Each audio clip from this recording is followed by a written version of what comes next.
Hello there, and welcome back. Grab a snack and buckle up, because today's video is gonna be a doozy. In this one, we're gonna be talking about Stasis, and not just talking about Stasis, oh no. We are going to be deep diving into the Stasis subclasses, leaving no stone unturned, because as I'm sure you're aware, basically every Crucible match you play anymore is at least 2/3 full of Stasis subclasses. In many matches, it's even more skewed than that. I'm looking at you, Trials of Osiris. The fact of the matter is that Stasis shipped out so overtuned that even though we've made some progress on stamping out huge outliers, Shadebinder Melee and Shatter Dive, that there are still so many bullshit elements to Stasis that most people aren't even aware of yet because they have yet to become the best in town. What we need is for Bungie to do a single, surgical, field-sweeping balance pass to Stasis. And most importantly, when they do this, it cannot negatively affect how these subclasses perform in PvE. I don't want any more dead subclasses like Nova Warp. If Bungie were able to pull off a massive balancing pass like I'm going to describe to you in this video, we could very well see a true balance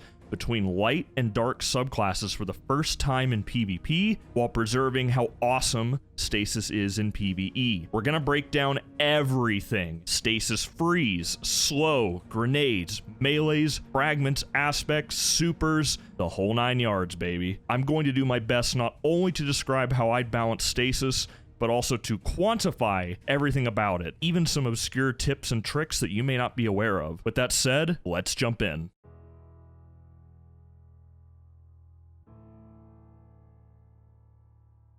Alright, first, let's talk about Stasis Freezing. In my opinion, freezing in the Crucible is the most controversial aspect of Stasis, and as such, we're going to spend a lot of time talking about it and how we can tone it down just a little bit. So, the current effects of Stasis Freeze are as follows, against all targets. First, freeze can be shattered by damage. Shattering a freeze causes it to do AoE damage to the frozen target and all other nearby targets, including other frozen targets. Freeze lasts for 4.75 seconds before crumbling off. To put this in perspective, in the same amount of time, you could die 4 times to the Steady Hand, 5 times to Hawkmoon, and 6 times to Arctic Haze in that time period. This is a ridiculous amount of time to be stuck in place in a fast-paced first-person shooter. If you choose to break out earlier, it takes 1.75 seconds after hitting the breakout ability input to free yourself. Unlike shattering, a freeze that crumbles does not do any damage to the frozen enemy or nearby enemies.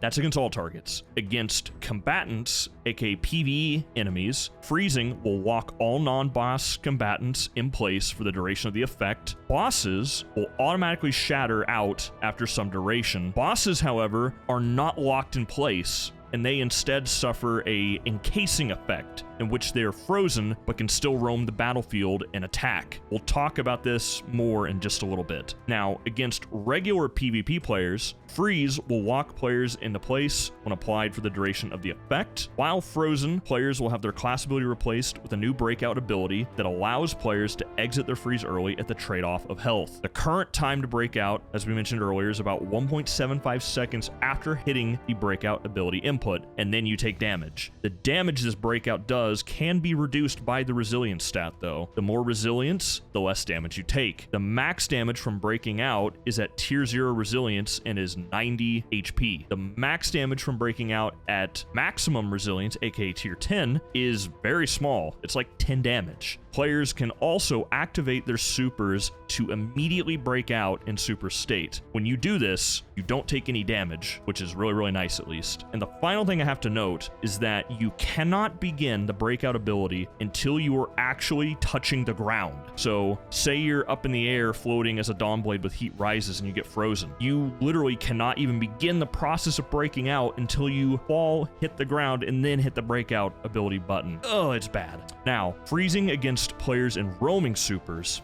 This will lock players in place again until broken out. In super, the current time for ice to crumble off is about 1.25 seconds. Now, if you instead choose to hit the breakout ability, it takes 1.1 seconds approximately for you to break out in super. This means, in all honesty, you're better off just letting the ice crumble instead of breaking out so you don't take damage. And then finally, against players in one-off, aka shutdown supers like Thunder Crash, Nova Bomb, Top Tree Tether, this suppresses supers and will lock players in place until broken out or the freeze expires. The current time to break out from a shutdown super is, again, around 1.25 seconds. I will say this, getting frozen mid-Thunder Crash might be the worst feeling I've ever experienced in 6 years of Destiny PvP. Come on, Bungie. We do not want this. So let's talk about how I would balance stasis freezing. Against combatants, I wouldn't make any changes. To me, stasis feels in line with the other top tier PvE subclasses like Well of Radiance, Bubble Titan, and Night Stalker. Again, I want balance in the Crucible without gimping a cool addition to the PvE Sandbox like stasis. Now, against regular players in PvP, I think that the breakout ability should be available instantly upon being frozen, and as soon as you hit the button, you're free. This way, if you have good reflexes, you reduce the time frozen and aren't forced to wait around helplessly like you are now, which just feels horrible to have player agency stripped and have to stare at your screen doing nothing. Absolutely despise it. You should also be able to perform the breakout ability in the air or on the ground. No more of that silly restriction. The next thing I would do is against players, the max amount of time frozen should be 1 second. Keep that 4.75 second duration against the PvE enemies. This 1 second duration matches the optimal time to kill of the slowest killing primary weapons in the game, aka 120 RPM hand cannons, 180 RPM hand cannons, and 180 RPM scouts. If you use the breakout ability, instead of waiting out the 1 second duration, you take a set amount of damage, depending on your resilience. To compensate for the instant ability to break out, we'll need to increase the breakout damage just a little bit. At tier 0 resilience, you'd now take 100 damage, and at tier 10 resilience, you'd now take 50 damage. And the damage would scale linearly between 50 to 100 damage, depending on where you're at between 0 to 10 resilience. This creates an interesting player decision in the heat of battle. Do I immediately break out and take damage, like you basically do against light-based grenades and melees, so you can fight back instantly, or can I afford to wait out the 1 second freeze duration and take no damage? Say if you're safely behind cover. This would make breakout feel like a true trade-off based mechanic and would keep resilience as a relevant counter to stasis. And then the last thing I'd do against regular players is that frozen players will no longer be marked with wall hacks when frozen, as this is honestly a bit of overkill. I'm totally fine with PvE enemies continuing to be marked by these wall hacks though. In PvP, I would replace the wall hacks with a bluish highlight effect around their body, similar to the reddish highlight effect granted by OEMs marked for Vengeance. Now, for players in Super, what I would do is have these players be treated like boss-type enemies in PvE, aka they freeze in the sense that ice encases their body in a very visually obvious status effect, and they can't be shattered, and this would mean that supers, like boss-type enemies, would still be free to roam about like normal. This would mean that you're not stuck in place, and it would also put an end to immediately being suppressed out of shutdown supers. And I would have this freeze status effect last for 1 second, just like the non-super locked in place freeze, and players in supers could still choose to break out of the freeze status effect early at the cost of damage, which would again be based on their resilience stat. So now let's talk about Stasis Slowing. As of now, slowing in the Crucible is also vastly overtuned, laughably so, and let's get right into what Stasis Slow does now. Against all targets, the slow debuff comes in stacks, i.e. a Hunter Shuriken does 6 stacks of slow. When a target reaches 10 stacks of slow, the target then becomes frozen. Against combatants, aka PvE enemies, slow will shut off combatants' movement abilities and slow their movement. And against players in PvP, slow has the following effects. It will reduce movement speed, it will reduce ability regeneration rates, it suppresses movement abilities, aka your jump, your dodge, etc. And it also reduces all of these weapon stats. Your ADS speed, your ADS move speed, your weapon reload speed, your weapon handling, weapon kick direction, and weapon accuracy. All of these get turned to junk when you're slowed. Now, let's talk about what I would change about Stasis Slowing. In PvE, again, I wouldn't change anything. I think Stasis is in a great place there. In PvP, against players, and again, players only, I would have Stasis Slow no longer affect weapon stats or reduce weapon accuracy. This is honestly honestly complete overkill, and it might be the most unbalanced part of Stasis as a whole. Think about it. You can have a hunter dodge near you, and now you can't shoot straight. That ain't it, Chief. I would retain the slowing of movement speed and the reduction of ability regeneration rates, though, while slowed. I mean, it is called slowing. I would remove the total suppression of player movement abilities, as that is also overkill when stacked with slowed movement speed already. This way, Titans in particular aren't punished if they're slowed or caught in something like a Duskfield Grenade, as Hunters can dodge out and Warlocks can use Icarus Dash to escape right now. And also, ability suppression is a defining characteristic of Void subclasses. Why should Stasis get a unique slowing ability that also suppresses? It's just a little too much.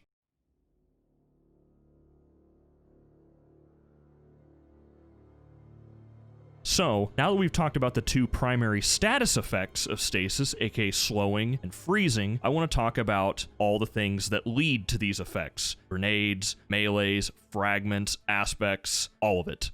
What I'm going to do is I'm going to break down the basic attributes of all these different abilities first. That way you have clear-cut numbers for all the effects that these different abilities grant, and then we'll talk about any changes I would recommend to them. Some of these abilities I don't think need any changes and are in a pretty good state. Some of them need a lot of work. So first, let's talk about Duskfield Grenades. So Duskfield Grenades have the following base attributes. The slowing dome that gets created when you throw a grenade has a duration of about 8 seconds. The slowing dome itself has a radius of about 4 meters. Now, something that you may not be aware of when you throw a Duskfield is that there's an even larger, what I'm going to call the suck zone radius, that if you're within it, you'll get pulled towards the center of the grenade. That initial suck zone radius is 9 meters, and it will pull any player combatant within it towards the center of the slowing dome. The initial damage, if you get hit directly by a Duskfield grenade, is just 5. You tick for 2 damage repeatedly for approximately 7 seconds in the slowing dome, and you gain stacks of slow in the dome at about 1 every quarter second, which means you're going to fully freeze in about 2 1/4 seconds. Each stack of slow from Duskfield grenades lasts for 2 seconds. With Whisper of Durance, and again, we'll talk more about the fragments as a whole a little bit later, Whisper of Durance Duskfield grenades have a duration of 12 seconds as opposed to 8. Each stack of slow also lasts for 2 seconds, and it shares all other attributes with base Duskfield grenades. Now for these, the only change I'd recommend is that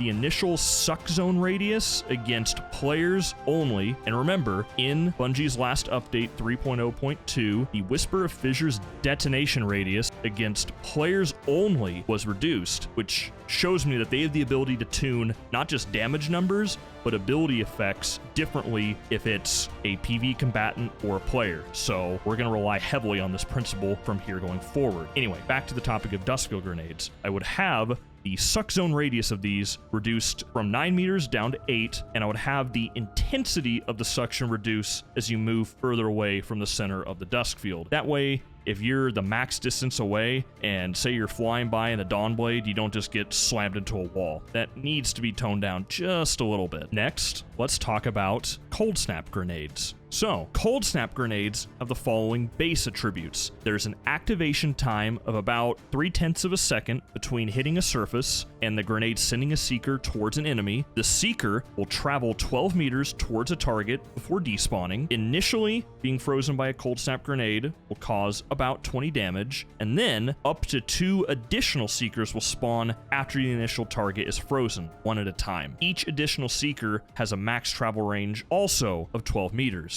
And as for what I would do to change Coldsnap Grenades, personally, I wouldn't change anything. With the previously discussed changes to Stasis Freeze as a whole, as well as the fact that none of the fragments directly buff Coldsnap Grenades, I'd honestly say they're fine as is, and they're effectively Frostbolt Grenades at this point. Alright, let's talk about Glacier Grenades now. So, before we totally dive into this section, I want to point out that Bungie did nerf Whisper of Fissures in update 3.0.2. The key to remember, though, is that the Whisper of Fissures causes Glacier Grenades to do a second damage tick per shattered crystal. The damage numbers that Bungie listed in their patch notes are changes to the Whisper of Fissures damage tick from a shattered crystal. The base damage of a shattered Glacier Grenade crystal is unchanged. All right, with that disclaimer, let's jump into the numbers. So for Glacier Grenades, let's first talk about their base damage levels when you shatter them. The maximum damage from one of these crystals is 84. The minimum damage from one crystal is 46. The radius to do max damage is right at point blank, and the radius to do minimum damage is at 6 meters. Once you go beyond 6 meters, base Glacier Grenades, when you shatter them, do no damage at all. And so what this means then is that the total damage at point blank range is you take the 5 crystals, multiply them by the 84 damage, and you get 420 total damage. And then at 6 meters, the total damage is 5 crystals times the minimum 46 damage number to get 230 damage. What this means in practicality is while you can get a kill right at 6 meters, you're gonna get consistent Glacier Grenade shatter kills around 5 meters to feel safe. With that said, let's jump over to Whisper of Fissures damage levels. The maximum damage on this side of the house from one crystal is the 84 damage from the base Glacier Grenade plus 30 additional damage, which gives you 114 damage overall. The minimum damage from one crystal is going to be a measly 4 damage, which is coming from the Fissures damage tick only. The radius, again, for max damage is at point blank, and the radius for min damage is now out at 9 meters. Remember, only the fissure damage is counting beyond 6 meters. This version of the Glacier Grenade does no damage at all beyond 9 meters. And so what this means then is I'm going to talk about 4 distinct damage profiles. At point blank range, these grenades have 5 crystals, and each crystal does a total of 114 damage, that 84 plus 30 to give you 570 damage. At 6 meters, the total damage is going to be about 280, which is still enough to secure a kill.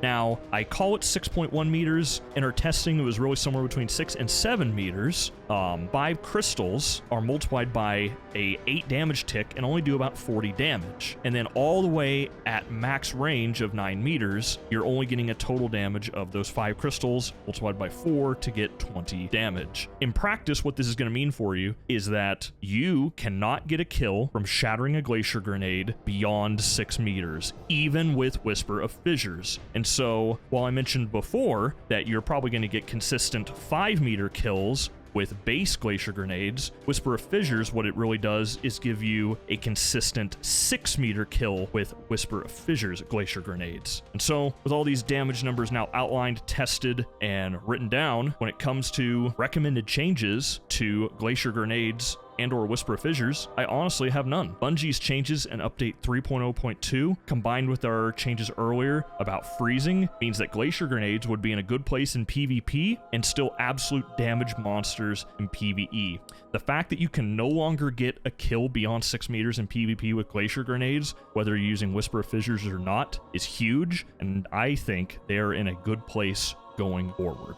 So, let's talk about the 6 Stasis Fragments. Before we go into any specific details, I want to mention this right up front that with the changes that Bungie made in update 3.0.2 to Whisper of Fissures, I believe that all of the fragments are pretty well balanced for usage in PvP and thus don't need any changes. I do want to use this segment to explain a couple of key points that you may not be aware of because it doesn't directly state it on these fragment tooltips. The first of which is Whisper of Hedrons. It states that you gain a bonus to weapon damage after freezing a target with stasis. The exact number for this buff is 20%, and it is important to note that this buff does not stack with our other common buffs in the game, like High Energy Fire, Empowering Rift, Well of Radiance, Weapons of Light. The next point I want to mention to you is about Whisper of Refraction, which states defeating a slowed or frozen target grants you class ability energy. The exact amount of class ability energy you get is about 10% per slowed or frozen kill. Next, I want to tell you that Whisper of Bonds, which states defeating frozen targets with weapons grants you super energy. That super energy gain is about 5%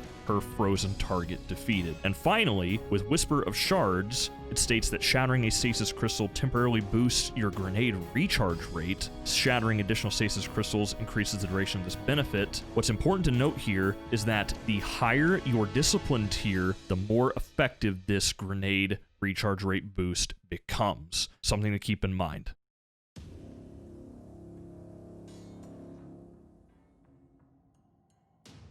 Alright, let's jump in and talk about the different class melees. We'll start with the Revenant Hunter Withering Blade. At current, this is how they perform. You toss a Stasis Shuriken at targets to damage and to slow them. It deals 61 damage to the body and 91 damage to the head. A Shuriken will inflict 6 stacks of slow on targets. These stacks of slow last for 3 seconds by default and go up to 5 seconds when using Whisper of Durance. This Shuriken will travel approximately linearly for about 58 meters before it drops vertically enough to hit the ground. It can travel around 70 meters before it despawns. The Shuriken can bounce 3 times off of walls and or between targets before despawning, and the Hunter Revenant has 2 Shuriken charges by default. Now, the only change I would recommend is to reduce the aim assist of the Shuriken against players only, so that when it hits a player or a wall, it doesn't just completely pull a 45+ degree angle and do really dumb things. I would maintain the aim assist levels of the Shuriken against PvE combatants,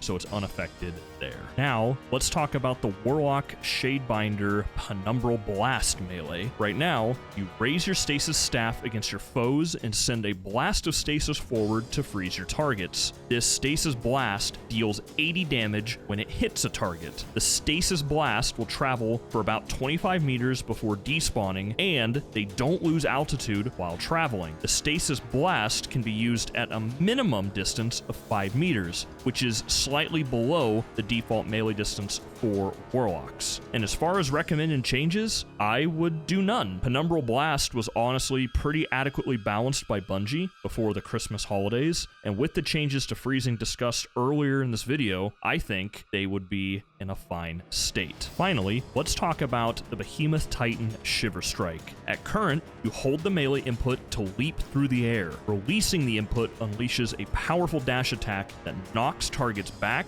and slows and damages them. The Shiver Strike deals 105 damage when it hits a target. You can travel a maximum of 28 meters horizontally from a jumping standstill with your Shiver Strike. You will send a standstill target back approximately 30 meters when hitting them with Shiver Strike. And finally, the melee inflicts 5 stacks of slow on targets, and these stacks of slow last for 3 seconds by default and for 5 seconds when using Whisper of Durance. The only change that I would recommend is a slight reduction to knockback distance against players only. It is very common to be hit by a Shiver Strike while you have any degree of momentum yourself, and then you end up dying to the Architects because you get flung into a wall or off a map.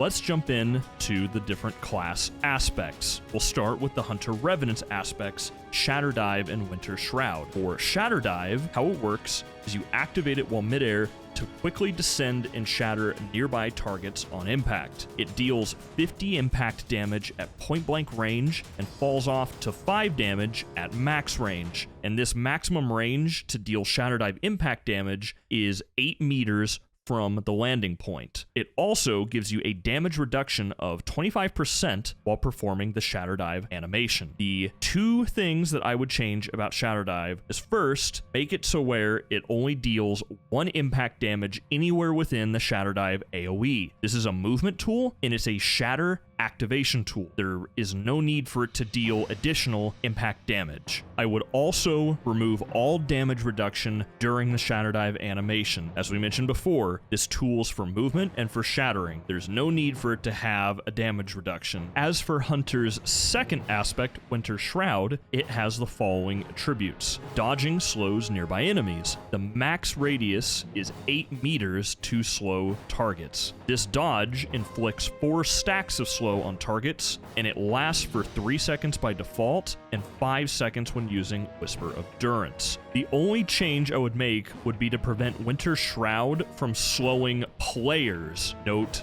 combatants would still be slowed while using the exotic Mask of Bacchus. It is ridiculous, especially for all the controller players out there, to go up against a Mask of Bacchus user that can simply get close enough to you, then teleport behind you, which slows you while they do it, and then finally toss a shuriken at your backside after they've shifted to secure a freeze. This is a near uncounterable move that doesn't take much effort on the Bacchus user's part, and as such, I'd keep this as a scenario that can only be played out against PvE combatants. Now, as for the Warlock Shadebinder aspects, the first is Ice Flare Bolts, in which shattering a frozen target grants a small amount of grenade energy and spawns seekers that track and freeze other nearby targets. It has an activation time of about 0.3 of a second between shattering a frozen target and sending a seeker towards an enemy. The seeker will travel 12 meters towards a target before it despawns. Initially, being frozen by an Ice Flare Bolt doesn't cause any damage, unlike the slight damage done by a Coldsnap Grenade. And as far as any recommended changes, none. I think with all the changes that we've discussed prior to Stasis Freeze,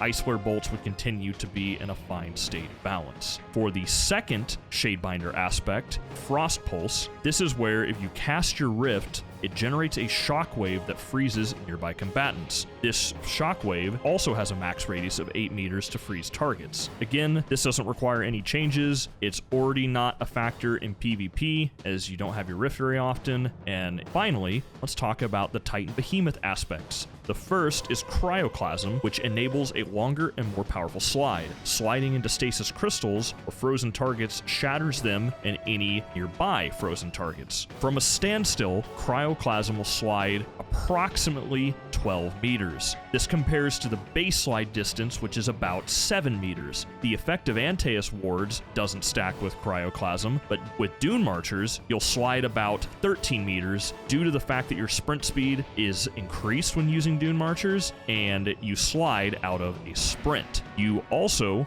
move faster in Cryoclasm than in a base sprint. So if you are in a running contest with someone and you're using Cryoclasm and they're sprinting, you'll outrun them. And Cryoclasm has a cooldown of 5 seconds after doing back-to-back Cryoclasm slides. And honestly, I would change nothing about this. Cryoclasm is the first instance of elite movement granted to Titans in a long time in Destiny 2, and it makes Behemoth a viable choice to use in the upper echelons of PvP. Not to mention, it's really fun to go fast in PvE. Now, for the Titan's second aspect, which is Tectonic Harvest, shattering a stasis crystal will generate a stasis shard. This shard grants melee energy when picked up by you and your allies. It's somewhere between like 10 and 20% of your melee charge when you pick up a stasis charge. The stasis shards also linger for a pretty long time. They're out there for about 24 seconds before they despawn. And again, I don't think this needs any changes whatsoever. And finally, it's time to talk about the Stasis Supers. Let's start with the Hunter Revenant's Silence and Squall. In this super, you throw out 2 commas that when they direct impact a Guardian in PvP, they will kill. The first comma, Silence, freezes targets and has a blast radius of 12 meters. The second comma, Squall, generates a tornado that lasts for 15 seconds by default and 19 seconds with Whisper of Durance. You have 52% damage resistance while casting Silence and Squall. And as for any recommended changes, I wouldn't make any, considering that we're already going to change Stasis Freezing, which is the big pain point of Silence and Squall, aka the 12 meter freezing radius. Now that you can choose to break out immediately, it isn't a big deal in PvP. It makes players have to hit you directly, similar to getting hit by a tether, and it preserves this super as a powerhouse in PvE. As for the Warlock Shadebinder, they have the super Winter's Wrath, which is a roaming super. In this, you cast out a barrage of stasis shards that freeze targets. You can then cast out a shockwave that shatters all frozen targets nearby. This grants 50% damage resistance while Winter's Wrath is active. The first stasis shard deals 30 damage on impact. The stasis shards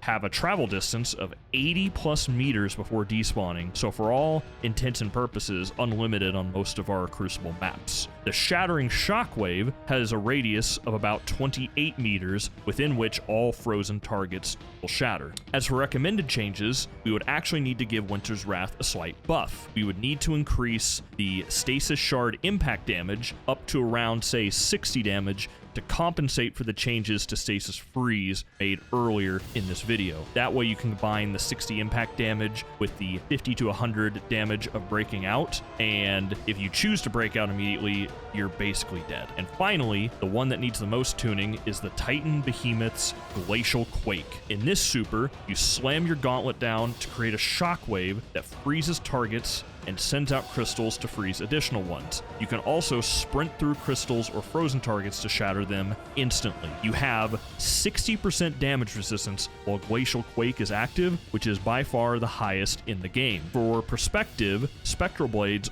while you are invisible, only has about 54% damage resistance. While in your Glacial Quake, your Cryoclasm actually has no cooldown, and you can use it indefinitely. It's a great way to get around the map without having to fly through the air. When you cast Glacial Quake, all targets within 8 meters of yourself will become frozen. When you slam your gauntlet down, the shockwave created will also freeze all targets within 8 meters of yourself. And when you slam your gauntlet down, 6 crystals will spawn outward and in front of you, up to a distance of 17 meters away. These crystals are identical to the ones created by Glacier Grenades, and as such, are affected by Whisper of Fissures same way. Now, for Titan Behemoth, I have a couple of changes I'd recommend.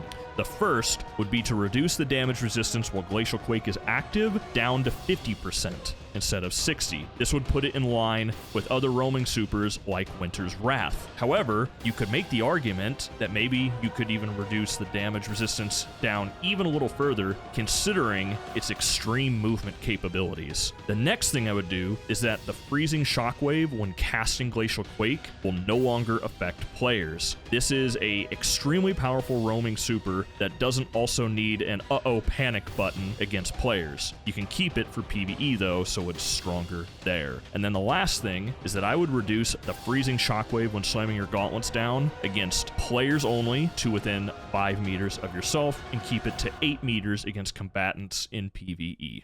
Phew, that was a long one. Thank you guys for sticking with me all the way to the end on this one, guys. I wanted to make sure that I left no stone unturned in this deep dive into Stasis, because if we don't, Bungie will continue to address one or two of the hottest balance issues at a time, with the next most powerful or busted aspect of Stasis waiting to take its place at the top of the pecking order. I think that with my proposed changes to Stasis, we'd be able to do a massive balancing cleanup in one fell swoop and leave the Stasis subclasses as strong as ever in PvE, but in a great place balance-wise in PvP as well, without waiting a year or more to get there. And before we go, I just want to say the amount of support on the first 2 videos has been absolutely bonkers. I haven't felt this motivated to make content, honestly, since Season of Opulence, and it's all thanks to you guys. You're awesome. If you want to support this channel, please leave a like, subscribe, and most importantly, drop a comment below and tell me what you would like me to cover next. I'm personally thinking about a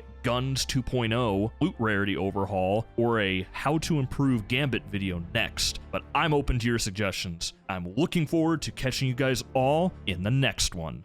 This has been your host, QJ. Cheers.